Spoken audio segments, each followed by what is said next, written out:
No one remembered the starving boy who used to walk that broken sidewalk with holes in his shoes and hunger in his eyes. No one, except the black girl who once handed him a warm meal without asking his name, without judging his torn clothes, without knowing her kindness would echo across decades. Back then, the world had already decided who deserved dignity and who did not.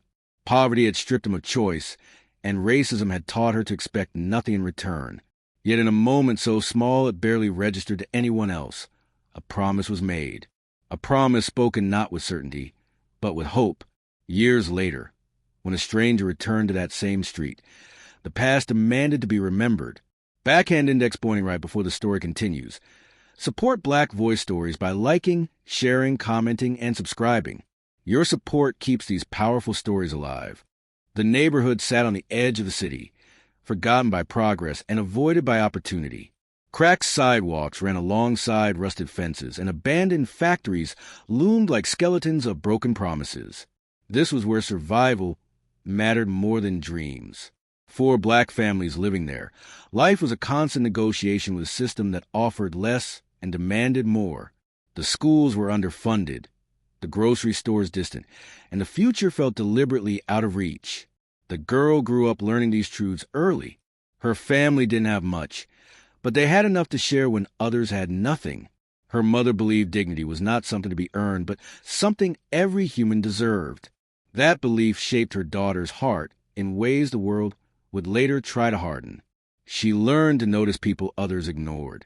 She learned that hunger looked the same on every face, no matter the color. The boy arrived in the neighborhood like a shadow. He wasn't from there, but hardship had pushed him from place to place until the streets felt more like home than any house ever had. His clothes were worn thin, his body smaller than it should have been for his age, his eyes permanently alert. He had learned that kindness often came with conditions, and promises rarely meant anything. Each day after school, the girl walked past the same fence, carrying a small container of food her mother packed with care. One afternoon, she noticed a boy standing there, pretending not to stare, pretending hunger wasn't clawing at his stomach. The world had taught him not to ask. It had taught her to notice. Without ceremony, she held out the container. No speech, no hesitation, just a simple act of humanity. The boy froze. Shame burned hotter than hunger. He had been mocked before, turned into a symbol of failure by people who saw poverty as a personal flaw. He expected laughter. He expected rejection. What he didn't expect was patience. He accepted the food with shaking hands. In that moment, something shifted inside him. It wasn't just relief. It was a shock of being seen as worthy. This became routine. Some days she brought food. Some days she only smiled. The world remained cruel, but in that small space between them, it softened. Still, the differences were clear. She faced racism woven quietly into daily life. He faced the brutality of being disposable. Together, they existed in a place where suffering overlapped but never competed. One day, embarrassed by how much he had taken and how little he had to give, the boy tried to offer something back. He had nothing but words and a fragile belief in a future that hadn't yet betrayed him completely. He spoke of becoming rich one day, of returning, of making her life better. The words tumbled out awkwardly, half fantasy, half desperation. At the end of it all, he promised he would marry her when he was rich. She smiled, not because she believed him, but because she believed in hope. She didn't know then that promises, even fragile ones, could shape the direction of a life. Time, as it always does, moved forward. The boy disappeared from the neighborhood. No goodbye, no explanation. Life had simply pulled him away the way it pulled everyone else who couldn't afford to stay. The girl grew older. The world taught her harsher lessons about race, about being underestimated, about generosity being mistaken for weakness. Still, she carried that memory quietly, never expecting it to return. The years were not kind to either of them.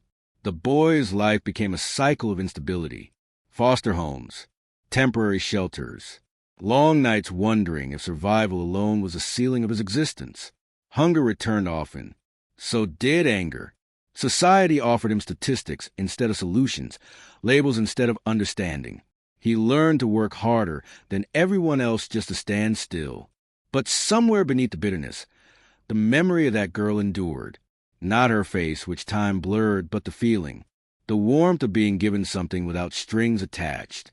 That memory became a compass when everything else felt directionless. He chased education with desperation. Failed often. Tried again. The world wasn't built for someone like him to succeed easily, but he refused to disappear. Every rejection reinforced the same message. Know your place. Each time, he pushed back harder.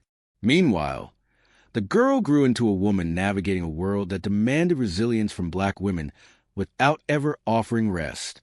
She watched classmates move ahead with fewer obstacles. She watched opportunity bend away from her path. She worked, studied, struggled, and cared for family members who leaned on her strength. Kindness became a liability in a society that punished softness. She learned to protect herself. She learned not to expect returns on good deeds. The memory of the boy became a quiet reminder of who she once was: open, trusting, hopeful.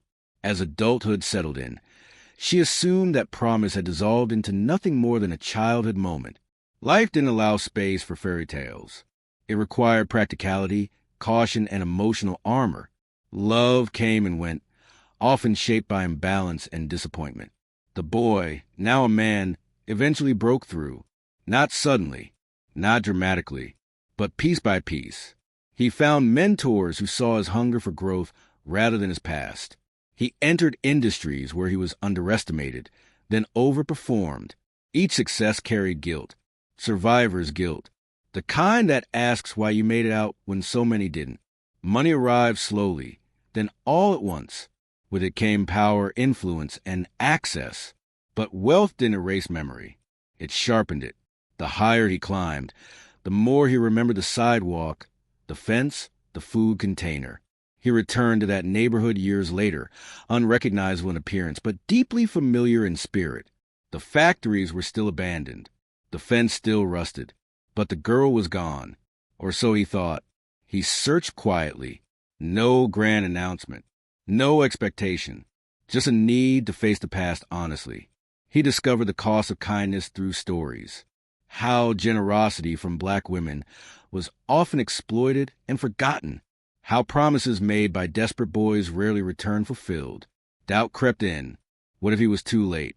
What if the promise had been cruel without meaning to be? What if returning reopened wounds better left closed?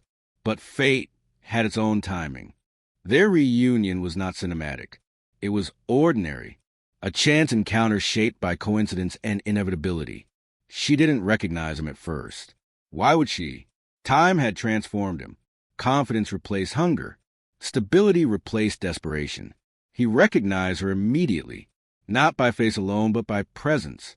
The same quiet strength, the same awareness of others, the same kindness tempered by experience.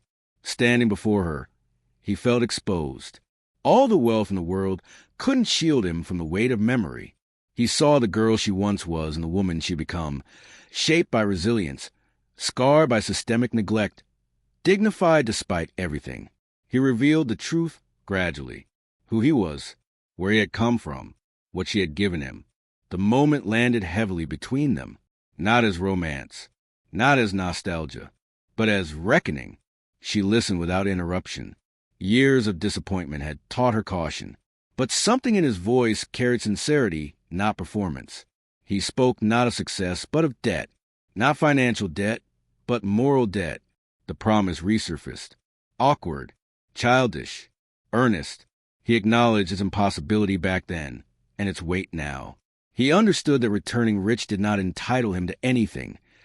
Not forgiveness, not affection, not fulfillment. For the first time, power dynamics reversed themselves honestly. He did not offer rescue. He did not present himself as savior. He offered accountability. That moment became the climax, not because of romance, but because of truth. Two lives intersecting again, stripped of illusion. A system that tried to erase both of them stood exposed between their shared past and uncertain future. What followed was not a fairy tale ending, but something far more powerful. Mutual respect, healing conversation, recognition of growth without entitlement. She did not owe him love because she once fed him. He did not owe her rescue because he succeeded. Instead, they chose intention.